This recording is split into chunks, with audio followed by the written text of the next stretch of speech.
Altair, muito obrigado pela boa recepção que o Senhor tem me dado nesses dias. Muito obrigado à igreja, ao conselho. Privilégio para mim estar de volta a Porto Velho. Bom estar aqui com os irmãos, alguns rostos já me são conhecidos. Eu não sei se os irmãos têm condição de colocar na tela uma foto que eu pedi para ser projetada ali. Eu tenho viajado muito por esse país e nos voos eu tenho encontrado muitas pessoas. E quando tenho possibilidade, quando eu tenho abertura, eu tenho falado com eles, conversado, compartilhado histórias do dia a dia, mas principalmente compartilhado da minha fé. Vamos lá, Paulo, está pedindo para eu esperar um pouquinho. Que bom. Eu estava seguindo para o Rio de Janeiro para pregar no interior do estado. Eu resido em Ribeirão Preto, São Paulo. Então, saí de Ribeirão, fui até o aeroporto do Rio de Janeiro. E aqui eu conto como foi que foi acontecendo. Essa cidade, então, é Porto Velho. O Rio Madeira ali, o poderoso Rio Madeira, e temido também, não é? Muito obrigado, Paulo. Fui ao estado do Rio de Janeiro pregar na Igreja Presbiteriana de Macaé, um tempo bem rápido. Voo, viagem até a cidade, exposição bíblica e retorno. Preguei com gratidão e contei com a bondade dos irmãos queridos de lá. Na ida para Macaé, porém, no voo, eu lia. E agora eu estava sentado na poltrona da janela. E o texto era mesmo maravilhoso, daqueles que nos leva a muitas reflexões, colocações fantásticas da autora. É de uma médica geriatra sobre a morte. Tema que fugimos e evitamos, mas que a dita cuja a tal da morte nem foge de nós e nem nos evita. Ela nos acha quando chega a hora. O título do livro que eu lia era A Morte é um Dia que Vale a Pena Viver. Que título é esse, não, meus irmãos? Vou repetir o título do livro que eu estava lendo. A morte é um dia que vale a pena viver. Estava eu absorto, tão absorto, que o meu companheiro de viagem até me deu um certo susto. Ele falou assim com voz suave, meio do além. Eu lendo, ele se dirige a mim e diz: o amigo está preparado? Eu nem atinei ou liguei o livro à pergunta, pois nem notara que ele acompanhava partes com o canto do olho. Preparado para quê? Me desculpe, não entendi. Para ela, a morte. Ora, você pode ser pastor faz tempo, mas não está assim preparado para uma inquirição dessas e com uma voz daquelas. Raciocinei rápido. Como posso responder sem recorrer a chavões ou bravatas? Como posso ser bíblico e transparente no que disser, sem parecer mero discurso religioso? E comecei a responder sem querer entrar imediatamente em assuntos de religião e fé, mas só no assunto da morte pela morte, só a morte mesmo. Bem, preparado eu lhe digo, não estou. Mas preparado para ela eu estou, mas pronto para ela não. Aliás, se todos nesse voo formos honestos com o pronto, penso que responderíamos em coro: eu quero é viver, é tão bom viver. Meu colega de voo, uma pessoa com aparência tranquila, me disse com aquele tom de voz: pois eu estou preparado para ela. A essa altura, e você naquela altura toda, a sua cabeça não deixa de dar uns nós. Vai que o preparado dele fosse por algum flerte com o ISIS, um homem-bomba aéreo bem naquele voo.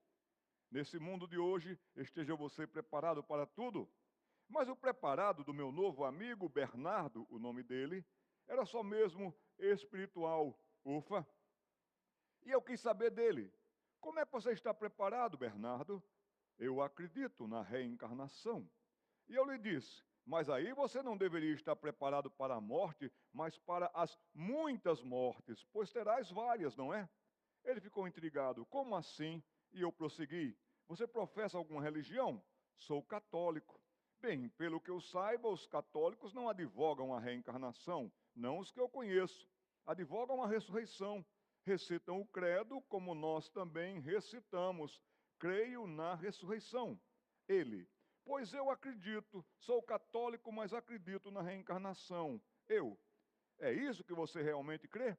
Qual é a sua base para crer dessa forma? Você se identifica como cristão, não é? E como o cristianismo também, não é? Ele disse, é claro. Pois então eu disse, a fonte de todo o cristianismo professado, ou pelo menos com ele identificado, é uma fonte só, a Bíblia. É da Bíblia que temos a história de Jesus. O que dela passar, ou é especulação vazia, ou são extratos de textos desorientados. É na Bíblia, Bernardo, que temos a base do cristianismo, mas muito mais, temos o Cristo dos cristãos. Isso você pelo menos concorda, em tese, pois a rica, exclusiva e antiga história de Cristo vem da Bíblia. Breves extratos você vai encontrar em alguns outros textos, mas é na Bíblia que nos apresenta Cristo por inteiro, por completo. Você concorda com isso? Ele disse sim, e eu disse que bom.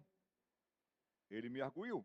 Mas o que você me diz do Evangelho segundo o Espiritismo? Eu digo, analisando o Espiritismo segundo o Evangelho. Ele, como assim? Você não concorda com Allan Kardec? Eu concordarei com Allan Kardec o quanto ele for bíblico. O que não for, não poderei concordar com ele. Fico com a fonte.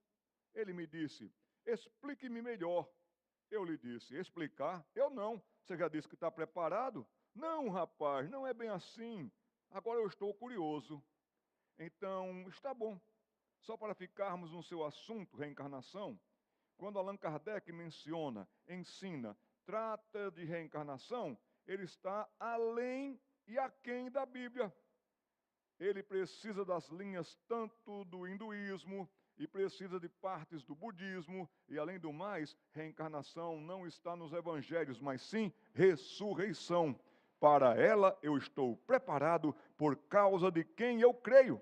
Eu creio em Jesus Cristo e a partir dele acredito ou não no que os outros dizem, ensinam, suas ideias e as propostas para onde levam. E se levam para longe da fonte, a Bíblia, eu estou fora. E ele me perguntou, e o que é que a fonte diz? Que Jesus falou várias vezes sobre a ressurreição. Respondi. A partir daqui, e por interesse dele, abrimos a Bíblia e lemos João capítulo 11, o texto sobre a ressurreição de Lázaro. E tratamos várias vezes sobre o aspecto anulador dos pontos de vista da reencarnação. Pois se Lázaro ressuscita, ele não reencarna, pois nem deu tempo. E ele faz no mesmo corpo, quebrando totalmente o princípio da reencarnação. E foi Jesus, Bernardo, o Filho de Deus, quem ressuscitou Lázaro. Ele poderia ter consolado as irmãs do falecido, dizendo-lhes, teu irmão haverá de reencarnar um dia, mas não, nem assim foi naquele dia da sua ressurreição. Bernardo começou a ler em silêncio toda a passagem sobre a ressurreição de Lázaro e ficou impressionado. Eu nunca tinha lido sobre isso, é fantástico. Depois fomos para João capítulo 3 e estudamos um pouco e conversamos sobre Jesus e Nicodemos. Importa-vos nascer de novo. E mostrei ao meu amigo Bernardo diversas partes da Bíblia que são as implicações desse novo nascimento, dessa conversa entre Jesus e Nicodemos. A seguir, falei-lhe de todos os conceitos derivados, como por exemplo, nova vida, velha vida, novo viver, velho homem. E eu fui explicando para ele como se dava isso pela fé em Jesus Cristo. Procurei explicar-lhe que Paulo antes era um perseguidor que odiava a Cristo e os cristãos, e que ele queria muito acabar com a nova fé.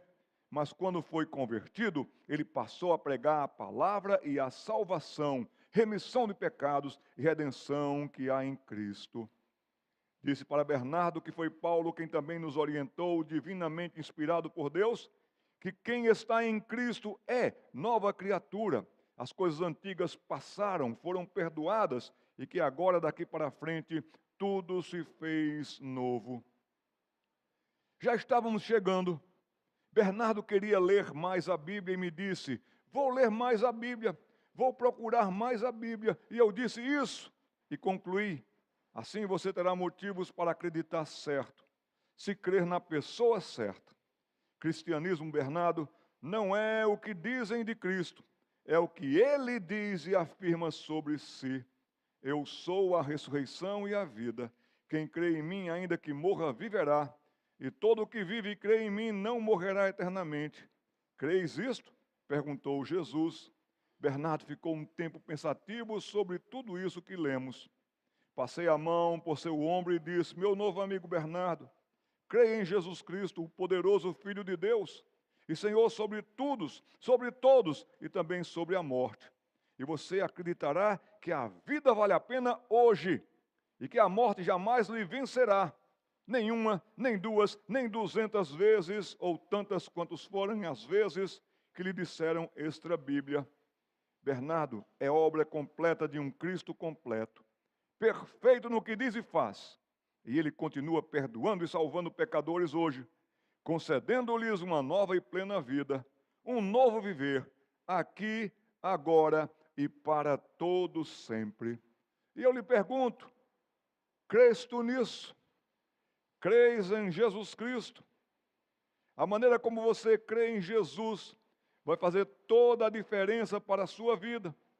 E é por isso que nessa noite eu gostaria de pregar para vocês sobre esse tema. Deixa eu achar o meu esboço aqui. Podemos colocar o tema lá, Paulo? Você colocou para cá? Não? Então eu vou dizer qual é o tema. E o tema da mensagem nessa noite é: a morte é um dia que vale a pena viver. Nós não pensamos na morte. Ela, quando ocorre e acontece e apanha os outros, até nos surpreende. Quanto mais a gente. Quando alguém começa a falar sobre esse assunto, logo uma pessoa vai dizer assim: vira essa boca para lá. Mas, meus irmãos, essa é uma realidade. E por isso eu gostaria de meditar com vocês sobre a morte, sendo um dia que vale a pena viver. E convido você a abrir a palavra de Deus no livro de Atos. E nós vamos abrir no capítulo 7. Lerei dos versículos 54 a 81. Antes de ler, porém, lhe incentivo a tomar nota dessa frase que eu vi uma vez até em inglês. E essa frase dizia: a medida de uma vida. Ou seja, quando você quiser medir a sua vida, como está indo a sua vida, de que maneira você está vivenciando o seu dia a dia, como medir uma vida que dá certo? Então a frase dizia: a medida de uma vida não é a sua duração, mas a sua doação. Podemos repetir isso? A medida de uma vida não é a sua duração, mas é a sua doação. Tem gente que vive 80, 85, 90 e tantos anos, passa dos 100 anos. Mas quando você vai ver a história de vida, a história de entrega, de dedicação, de benefícios para as outras pessoas, das influências que aquela pessoa podia ter feito e dado, você não vê muita coisa.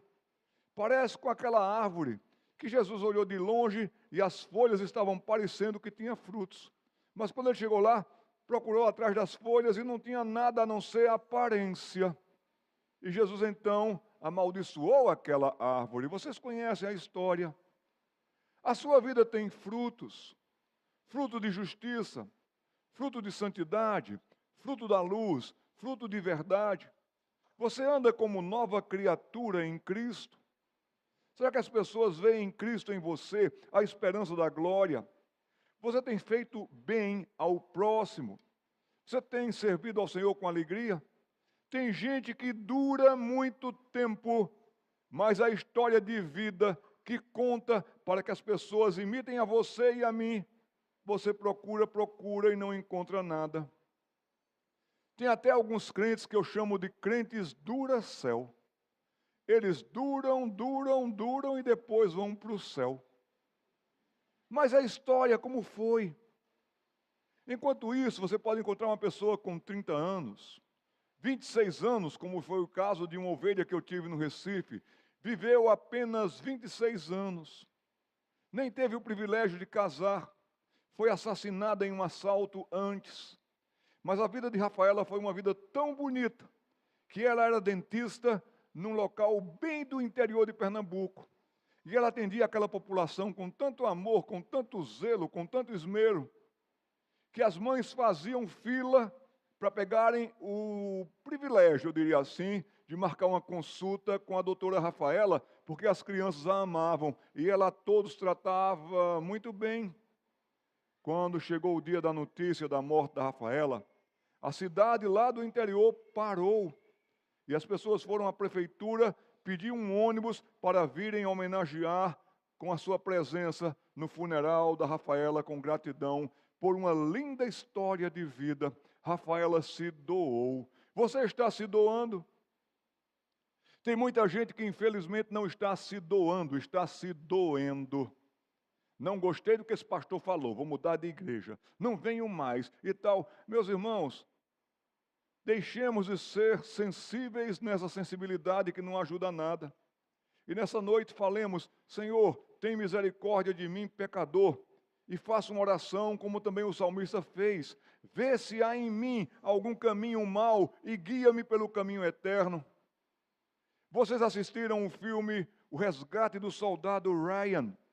Quando uma mãe tinha 3 filhos na guerra. Morreu o primeiro, morreu o segundo, só sobrou o Ryan. E ele estava numa linha de frente perigosíssima contra os soldados alemães. E então o governo americano diz, uma mãe que já perdeu 2 filhos, ela não vai aguentar perder o 3º filho, e destacou um comando para ir resgatar Ryan, de aproximadamente 20 e poucos soldados. Cada daqueles soldados vai morrer. O comandante da missão de resgate também vai morrer. Mas antes de morrer, ele tem um diálogo com Ryan. E ele diz, Ryan, todos deram a vida por você. Faça isso valer a pena. Faça essa entrega nossa valer a pena. No filme de Ryan, ele está subindo uma colina, já envelhecido, dizendo e se perguntando, será que eu fiz valer a pena?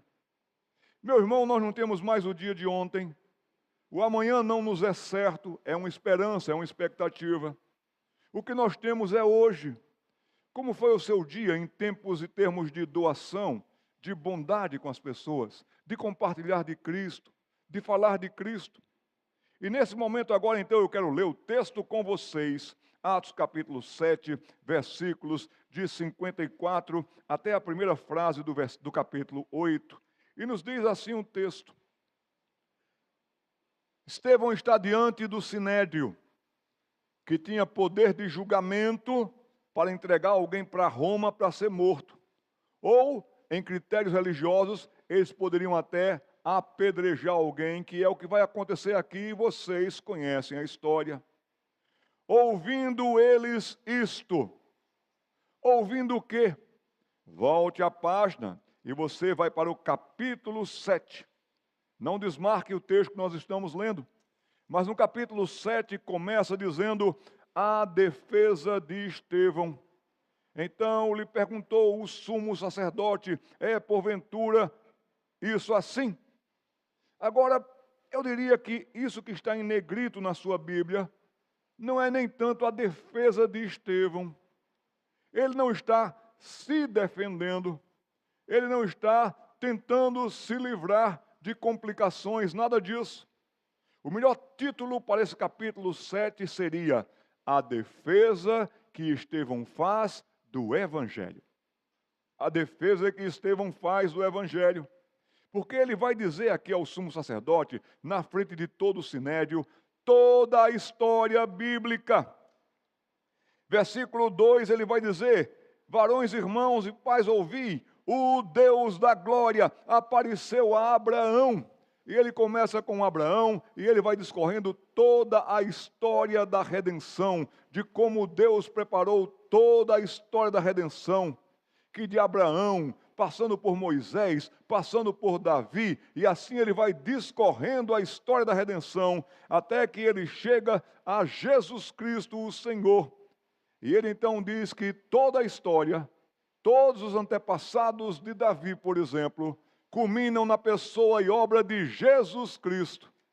Quando Estevão apresenta todo o relato da redenção para aqueles homens, versículo 54, eles ouviram isso, ficaram muito furiosos, enfureciam-se no seu coração e rilhavam os dentes contra Estevão.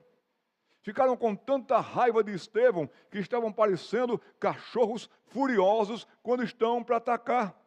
Cachorros que mostram os dentes, estão já prontos e preparados para dar bocanhadas. Veja o versículo 55.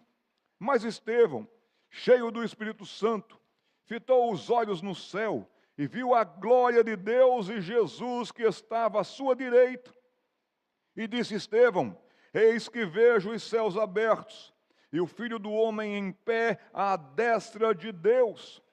Eles, porém, os adversários, clamando em alta voz, taparam os ouvidos e unânimes arremeteram contra ele, lançando Estevão fora da cidade, ou apedrejaram. As testemunhas deixaram suas vestes aos pés de um jovem chamado Saulo, e apedrejavam Estevão, que invocava e dizia: Senhor Jesus, recebe o meu espírito. Então, ajoelhando-se Estevão, clamou em alta voz: Senhor, não lhes imputes esse pecado. Com essas palavras, adormeceu, e Saulo consentia na sua morte. Que Deus nos dê entendimento e aplicação para essa mensagem dessa noite. Existe uma palavra que nós não gostamos muito de ouvir. Essa palavra é a reunião de 3 letras com acento til: não. Você está querendo comprar um pãozinho para poder tomar com café, chega na padaria e diz: me dê 2 pães. E a moça diz: não tem mais. Que pena, você estava desejando tanto comer um pão com café, mas não tem mais.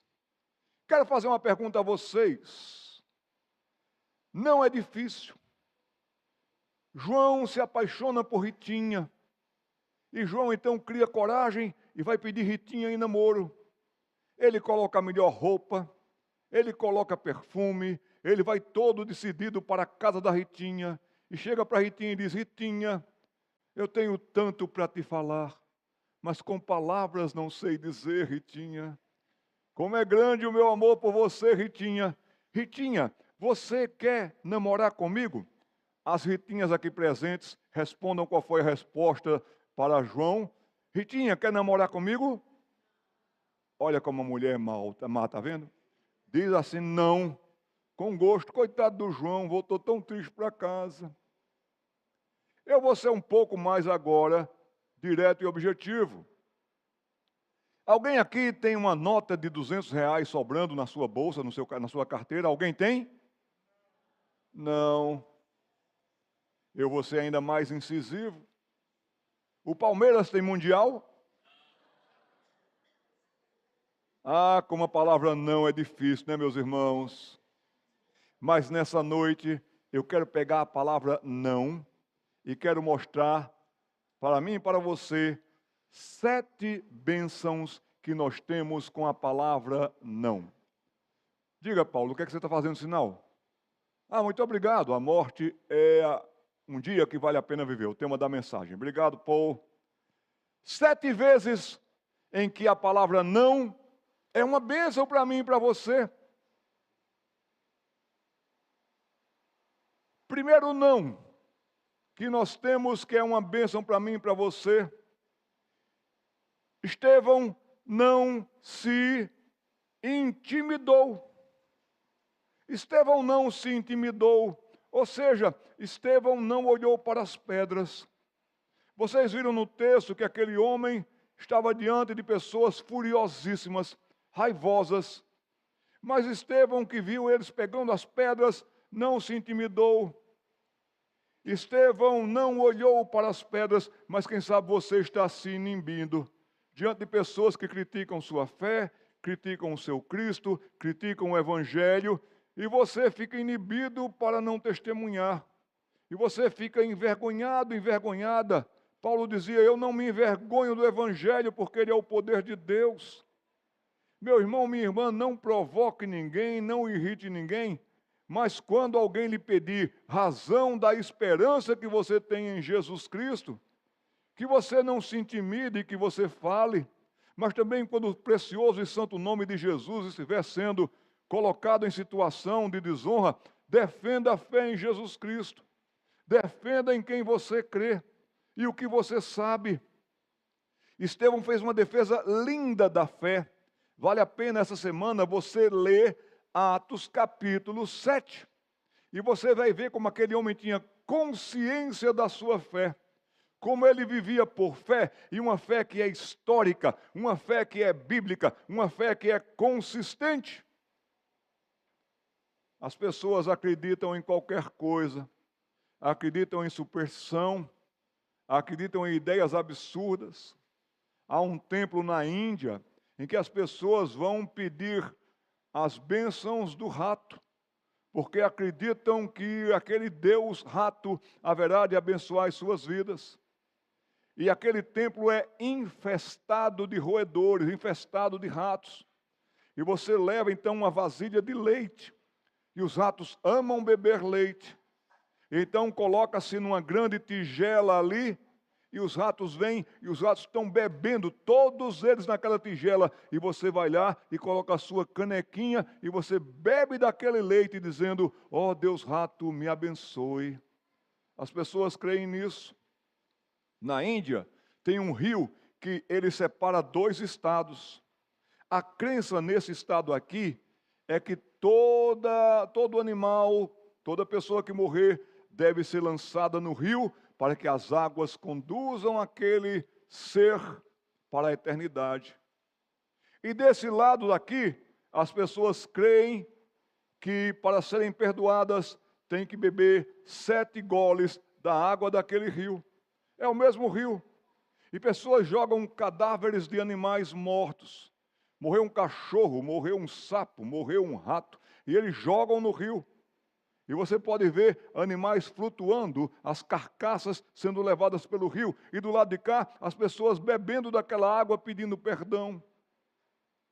Você crê no absurdo?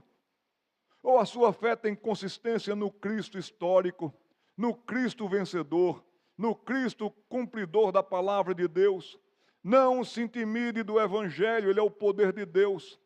Saiba defender a sua fé. Primeiro não, Estevão não se intimidou.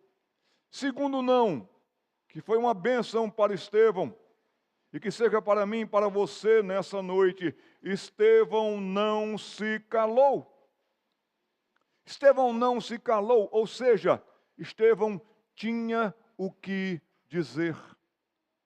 Você tem crescido na graça e no conhecimento de Jesus? A sua vida cristã tem mais raízes? Ela alcançou muito mais proeficiência em termos de frutos, e as pessoas veem Cristo em você, a esperança da glória. Você tem o que dizer para quem está sofrendo? Você tem o que dizer para quem está alienado? Você tem o que dizer para quem está aflito? Você tem o que dizer para aquelas pessoas que pedirem alguma informação sobre a eternidade? Estevão tinha o que dizer. Ele conhecia o seu Senhor e Salvador, ele conhecia a história. Meus irmãos, é na igreja, na casa de Deus, que nós vamos crescendo em conhecimento. Não faltem à escola bíblica dominical, não deixem de vir, tragam os seus filhos. O que você é hoje de manuseio da Bíblia, de conhecer as personagens da Bíblia, de conhecer toda a conexão histórica da Bíblia, você agradeça a Deus, porque o movimento de escola bíblica dominical ajudou você a compreender mais e mais a isso. Mas também ame a nossa denominação em termos de confessionalidade, de confissão de fé. estude os nossos símbolos, procure saber mais, para que você tenha com que abastecer pessoas que precisarem de você. Estevão não se calou porque Estevão tinha o que dizer. Terceiro não, na história e vida de Estevão, que pode ser uma bênção para mim e para você. E é por isso que o tema da nossa mensagem é esse: a morte é um dia que vale a pena viver, porque quando chegar o momento de você morrer, você só precisa fazer isso, morrer. Viva intensamente para a glória de Deus, aproveite as oportunidades, fale de Cristo, testemunhe da sua fé, que você seja um bom perfume de Cristo onde você está. Se você é funcionário público, e aqui também nós temos funcionários públicos, atenda bem as pessoas, porque fazendo isso você estará glorificando ao seu Pai que está nos céus.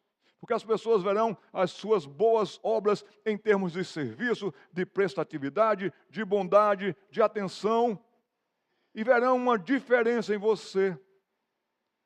O problema dos crentes é que eles são mais esquisitos do que santos em ação e na tranquilidade da dependência na vida cristã. Pessoas acham que estereotipando uma vida, vestimenta e não sei o quê, você vai se parecer com um santo. Não. Tem muitos locais que eu lhes pergunto, de que adianta cabelo comprido, saia comprida e língua comprida? Não adiantou de nada, meus irmãos. Você é um bom vizinho, uma boa vizinha. Você é alguém que de fato vive no poder, na dependência e, como a palavra de Deus nos diz, cheio do Espírito Santo. O terceiro não, com relação a Estevão, é que Estevão não vivia alienado. Ele não vivia alienado, ele era cheio do Espírito Santo de Deus. Volte uma página na sua Bíblia. E o que me impressiona na história de Estevão é que esse homem entra na história no capítulo 6. No capítulo 7 ele já está sendo condenado à morte. No capítulo 7 ele morre. Ou seja, os relatos sobre Estevão, uma página só. O começo, quando a gente escuta de Estevão, está no capítulo 6, na instituição dos diáconos. Houve uma crise naquele tempo, porque as viúvas, tanto as viúvas israelitas, como também as viúvas que não eram israelitas, chamadas de goim, ou então de gentílicas. No caso aqui, elas eram gregas. Algumas delas estavam sem receber o alimento. Primeiro esse grupo, não esse grupo. Estava havendo essa divisão, essa dissensão, essa confusão. Isso foi parar lá nos ouvidos dos apóstolos. Vejam o capítulo 6, versículo 1. Naqueles dias, multiplicando-se o número dos discípulos, houve murmuração dos helenistas, ou seja, de um povo de origem grega, contra os hebreus, porque as viúvas deles, dos helenistas, estavam sendo esquecidas na distribuição diária. Então os 12 apóstolos convocaram a comunidade dos discípulos e disseram: não é razoável que nós abandonemos a palavra de Deus para servir às mesas. Mas, irmãos, vejam os critérios. Escolhei dentre vós 7 homens de boa reputação, cheios do Espírito Santo e de sabedoria, aos quais encarregaremos desse serviço. E quanto a nós, nos consagraremos à oração e ao ministério da palavra. E o parecer agradou a toda a comunidade. E elegeram aqui Estevão. Olhe quem é Estevão. Ele é um homem cheio de fé e do Espírito Santo. E aqui também Filipe, Prócoro, Nicanor, Timão, Pármenas e Nicolau, prosélitos de Antioquia. Estevão não vivia alienado, Estevão vivia cheio do Espírito Santo de Deus. O Espírito Santo de Deus é seu residente, mas ele é o seu presidente, ele preside a sua vida. Ele lhe instrui e lhe comanda. Você crê no Pai, no Filho e no Espírito Santo? Você crê que o Pai e o Filho habitam em você porque faz em nós moradas pelo Espírito Santo? O Espírito Santo de Deus que vai melhorar sua fala e jeito de falar, seus olhos e o jeito de olhar, suas mãos, sua maneira de ser, o seu serviço. Ah, quando o Espírito Santo habita em nós, nós não nos isolamos, nós não nos escondemos, nós não viramos esquisitões, nós viramos gente, servo e serva de Jesus Cristo. Não quero estar falando de mim, mas por graça de Deus, desses voos tantos e todos, Deus nos tem dado o privilégio de compartilhar dele. E numa conversa, num diálogo, e quando tem oportunidade, então eu compartilho a minha fé em Jesus. Eu estava no Recife, eu ia para uma reunião no Mackenzie, e aí o nosso voo sai do Recife e pousa em Salvador. Aquele voo era Recife, Salvador, São Paulo e Porto Alegre. E ao meu lado senta-se uma senhora baiana, mas aquela baiana bem característica mesmo, pelas vestimentas, pelo jeito e pelos adereços todos e tantos. Aquela mulher tinha muitas fitas, muitas coisas ali no seu braço, por exemplo. E quando começamos a conversar, ela com a cara um tanto amarrada, mas conversando, daqui a pouco entramos no assunto da fé. E ela falou assim: o senhor é crente? Eu disse: eu sou crente sim. Pois eu não sou crente, eu não gosto de crente, não sei o que e tal. Mas minha senhora, tenho nenhum interesse em tornar a senhora crente, não. Eu nem falei para a senhora que eu sou crente, eu falei para a senhora de Jesus. Não, mas o senhor é crente. Eu sou crente. Mas eu estou falando de crente aqui? Eu estou falando de Jesus para a senhora. E daqui a pouco a conversa começou a render e render. E eu contei da minha vida para aquela senhora. Falei como eu era antes de Cristo. Um jovem alienado, revoltado, furioso, irado, odiava meu irmão, eu não sabia o que eu ia fazer, mas eu trocava a noite pelo dia, eu já estava me enchendo de bebidas, eu estava tão alienado, mas foi nessa condição, com 17 anos, que eu fui a um acampamento, o acampamento Palavra da Vida, lá no Recife.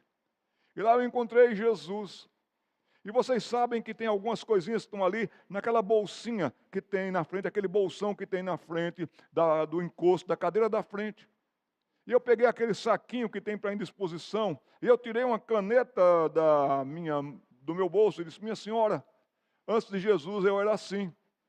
Fiz um olho, outro olho, um nariz e uma boca assim, bem fechada, bem enrugada até.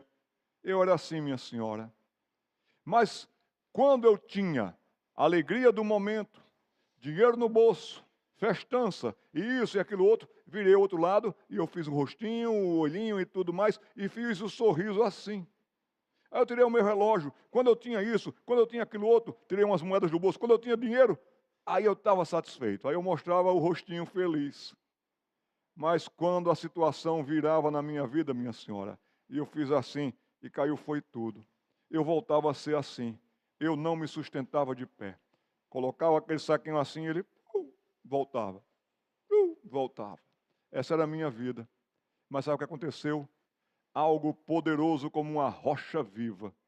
Jesus Cristo, essa rocha maravilhosa, ele entrou na minha vida, preencheu todo o espaço, e por causa disso agora eu posso ficar de pé. É só por causa de Jesus.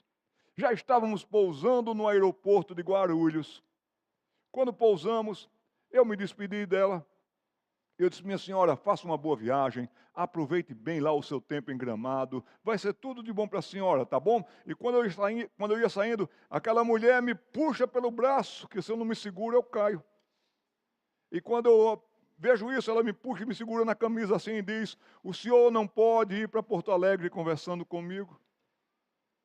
Meus queridos, quando você tem o que dizer, compartilhe o que Jesus fez na sua vida.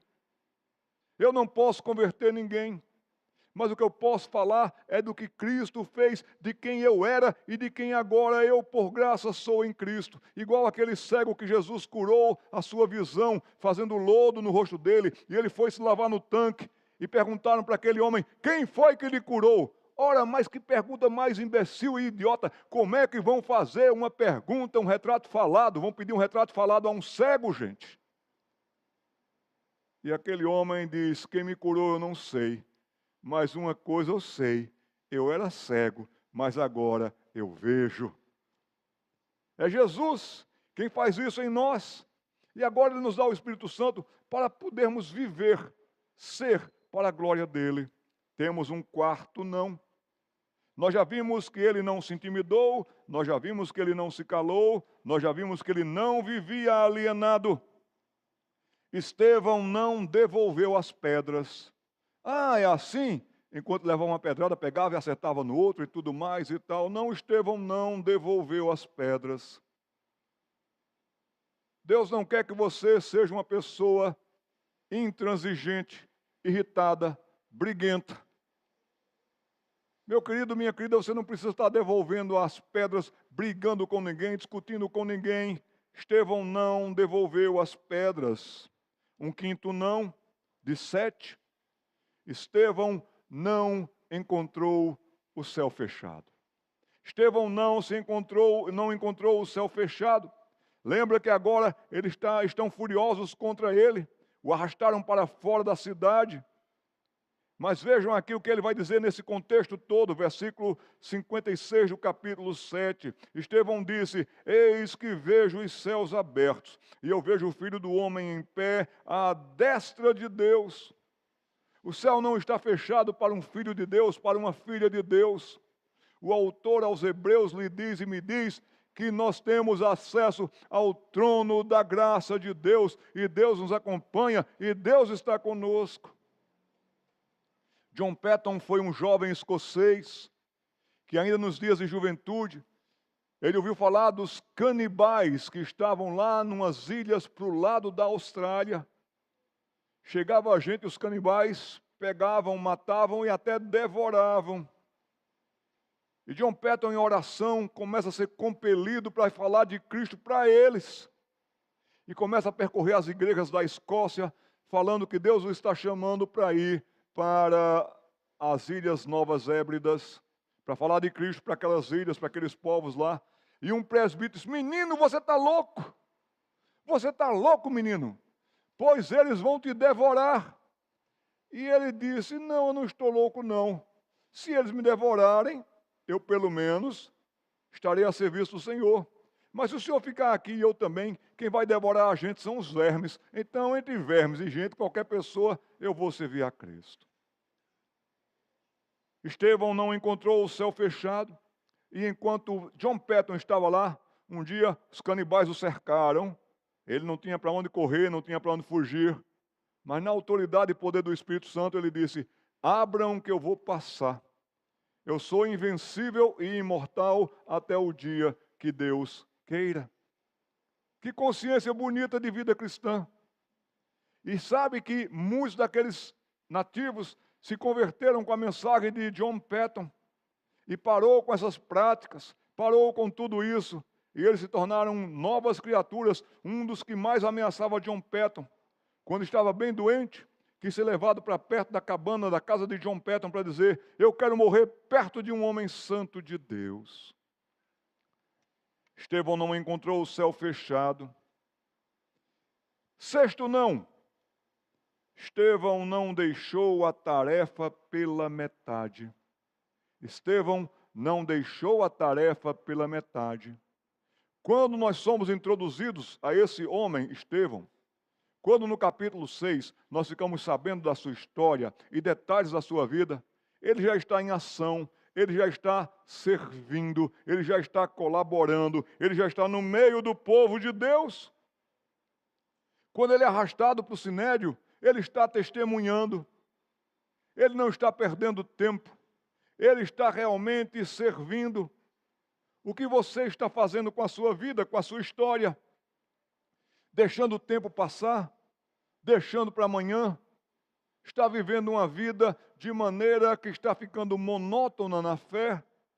Ah, meu irmão, minha irmã, aproveite para ler, para aprender, para servir, para testemunhar. No que você fizer como profissão, faça para a glória de Deus. É o seu fim principal e supremo, glorificar a Deus e gozá-lo para sempre de amizade. Não deixe a sua vida pela metade. O sétimo não. Estevão não deixou de ser bênção para nós hoje à noite. Que lindo, não? Não deixou de ser bênção para nós hoje à noite. Não deixe de ser bênção para as pessoas. Enquanto você está aqui, ou até mesmo quando você partir, com a sua história.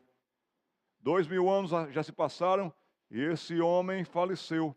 Mas nós estamos falando dele aqui, como ele foi poderosamente usado por Deus. Eu já estou terminando. Mas eu me lembro da história do reverendo Edwin Orr. Ele foi missionário na Amazônia. Homem de Deus, grande pregador, grande evangelista. Lá na Inglaterra, o reverendo Edwin Orr e sua esposa, novos, casados há pouco tempo. A esposa do reverendo Edwin Orr era a pianista da rainha Elizabeth. E quando a rainha Elizabeth queria ouvir músicas, lá estava a esposa do reverendo Edwin Orr tocando para ela. Fizeram uma grande amizade, a rainha Elizabeth e ela. Mas quando chega um dia, aquela jovem senhora chega para a rainha e diz: Majestade, eu estou me despedindo da senhora. Por quê? Porque o meu marido recebeu um chamado para ir para o Brasil e nós vamos para o Brasil. Você vai para o Brasil, vai me deixar aqui? A senhora vai encontrar excelentes pianistas, mas nós vamos cumprir uma missão no Brasil. Meu marido e eu, nós vamos para o Brasil. A rainha até apoiou o ministério deles. E veio aquele casal para o Brasil. E aquele casal, lá por volta de 1950, chega no Amazonas, Manaus. E eles começam a estudar o português, e a necessidade é tão grande que eles têm que apressar o entendimento da língua, porque não havia pregadores. Chega um dia em que o reverendo Edwin Orr e a esposa vão visitar alguns campos rio adentro. E eles vão de barco. Mas nessa viagem, acontece que a esposa do reverendo Edwin Orr é acometida de um desarranjo intestinal, de uma infecção. E aquela jovem senhora, ela fica tão doente que ela morre nos rios. Morreu a esposa do reverendo Edwin Orr. Foram enterrá-la no local, o padre furioso disse: protestante aqui não, nenhum protestante se enterra aqui. Enrolam aquele corpo numa rede e fazem todo o trabalho de embalsamento, vão para o próximo local, mas notícias correm que uma protestante morreu. Aqui não, aqui não. Quando vão chegando no terceiro, quarto porto, um senhor, proprietário de terras, fica tão constrangido com aquilo. Como é que uma pessoa não tem direito a um enterro decente? E aquele senhor tem posses, tem fazenda, e ele mesmo já está esperando ali no porto e diz: venha cá, senhor, venha cá. A sua esposa vai ser enterrada nas minhas terras. Vou enterrar sua esposa lá. E chamou todo o pessoal para participar daquele momento, em respeito àquela senhora que partira. Reverendo Edwin Orr falava muito pouco português ainda, só um bem básico. E ele pediu desculpas àquele senhor e disse: eu posso fazer todo o serviço na minha língua, na nossa língua? Eu não tenho ainda toda a liberdade de falar em português como eu gostaria. Eu gostaria de falar com o meu coração, minha esposa, nossa história. E aquele senhor disse: fique à vontade, fale na sua língua aí e tudo mais. Cavaram a cova, descem o corpo. E o reverendo Edwin Orr lê a Bíblia em inglês. E ele então diz palavras de lembranças, de gratidão a Deus por sua esposa, tudo em inglês. E aquele homem canta o hino preferido dela em inglês. Terminada a cerimônia, ele volta para Manaus, agradece todo o apoio. Depois de uns 2 anos lá em Manaus, agora ele já mais fluente no português. E ele volta a fazer a mesma viagem. E claro que ele para naquele local até mesmo para visitar o túmulo da sua esposa. E por quem ele é recebido lá no porto? Por aquele senhor. Mas não só por aquele senhor, mas por muita gente que era funcionária na fazenda dele. Estão esperando o reverendo Edwin Orr. Irmão, e deu um abraço no reverendo Edwin Orr. E ele disse: irmão, mas irmão como? Por causa do Senhor. Por causa do Senhor nós cremos em Jesus Cristo. Como por causa de mim vocês creem em Jesus Cristo? Eu só vi vocês uma vez naquela situação. Ah, mas a gente nunca ouviu palavras tão bonitas. A gente nunca viu um hino tão bonito. A gente entendeu, foi tudo. E foi ali que nós vimos a diferença que Jesus faz. Cristo tem poder para salvar. Ainda que aquela senhora, jovem senhora, foi colocada num túmulo raso, numa cova rasa, mas na história de vida, Deus usou até mesmo essa situação para salvar vidas, porque Deus é soberano.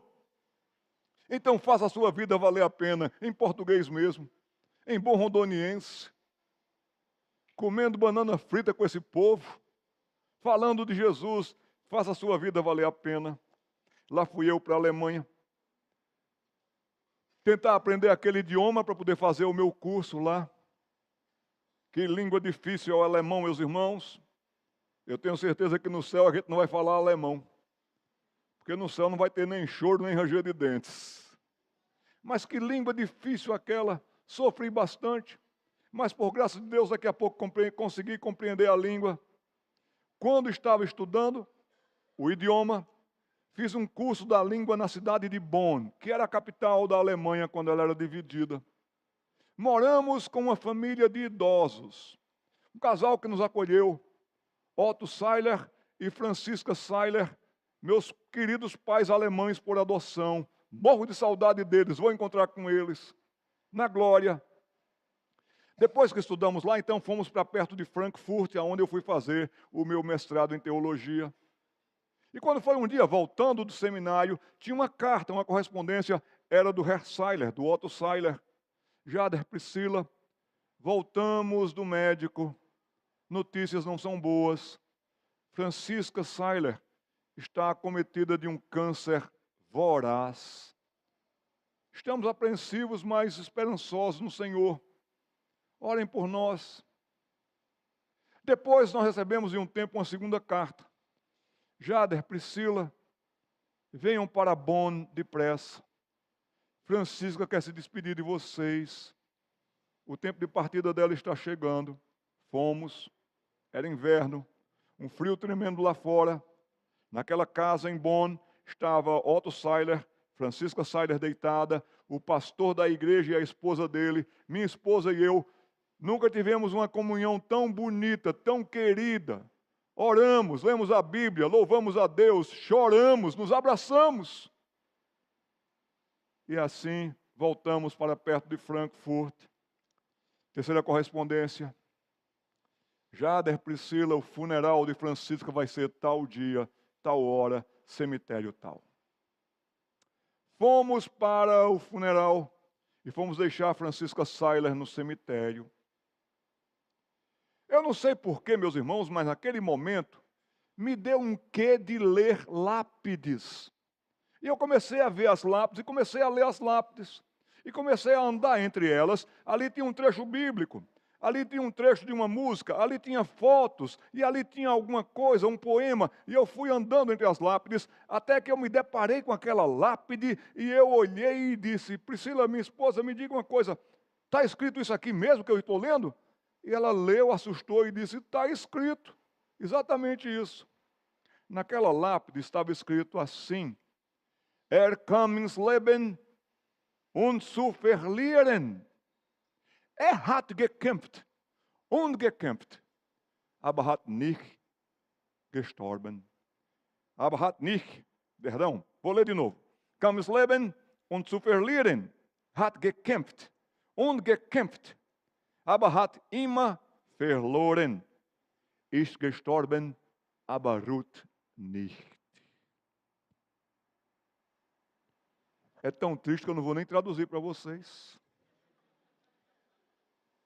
Mas sabe o que aquele indivíduo mandou colocar na lápide dele? Entrou na vida para perder. Lutou, lutou e foi derrotado sempre. Morreu e não descansa. Que lápide desgraçada, não, meus irmãos?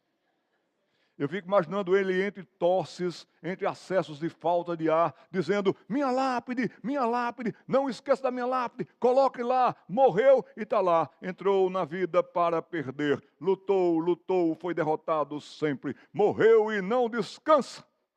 Eu disse para minha esposa: mas quem é o vascaíno que está enterrado aí dentro?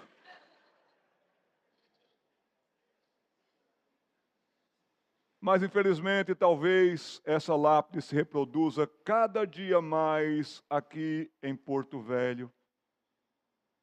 Talvez é a lápide de maior constância nos cemitérios de Porto Velho. Pessoas que entraram na vida e não viveram. Lutaram, lutaram e foram derrotados. Morreram e não descansam. Eu tenho uma lápide melhor para você. Baseando-nos nessa linda história de Estevão, pela graça de Deus registrada para o seu conforto e para o meu conforto, eu tenho uma lápide melhor para você. Combati o bom combate, completei a carreira, guardei a fé. Já agora a coroa da justiça me está preparada, e não somente para mim, mas para todos quantos amam a volta de Jesus Cristo. Vivamos para a glória de Deus. E que o Senhor Jesus Cristo seja glorificado nas nossas vidas, nessa cidade, nesse estado, nesse país, para a glória de Deus, em nome de Jesus. Amém.